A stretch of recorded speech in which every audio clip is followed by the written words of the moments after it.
మనిషి బాగుపడాలంటే మన నాలుక మంచిగా ఉండాలి, ఊరు బాగుపడాలంటే బాట మంచిగా ఉండాలి అంటుంటారు పెద్ద మనుషులు. అంతే కదా, మన మాట మంచిగా ఉంటే ఎవరిలో ఒకరు సాయం చేస్తారు, అట్లట్లా పెద్దగా అవుతాం. గట్లనే ఊరికి పోయే తొవ్వలన్నీ మంచిగా ఉంటే రాకపోకలు పెరిగి అన్ని తీర్ల ఎలుగులవుతుంది అన్నట్టు. ఇగో ఒక కొత్తగా రైలు పట్టాలు వేసిర్రట. మరి ఆ కథ ఏందో చూసొద్దాం పార్రి.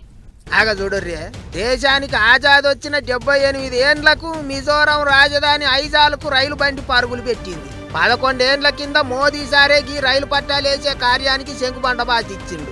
ఇప్పుడు మళ్ళా ఆయన చేతుల మీదకెంచే గా పట్టాల మీద బండి చాలైంది. 8,000 కోట్లు ఖర్చు చేసిండ్రట. పెద్ద పెద్ద గుట్టలు బండల నడుమ భూకంపం వచ్చినా నిలబడేటట్టు బందోబస్తు చేసిండ్రట రైలు పట్టాలు. అటు ఆ కార్యం ఒడిసినట్టనే మణిపూర్ దిక్కుపోయిండు పెద్దసారు. గా నడుమ లొల్లులు చేయబట్టి ఆగమాగం అయింది మణిపూర్ రాష్ట్రం. 100 మంది ప్రాణాలు పోయినాయి. అట్లా లొల్లులతోని పరిచానైన పబ్లిక్ అందరినీ ఊకబెట్టుకొని మాట ముచ్చట్లు చేసిండు సారు.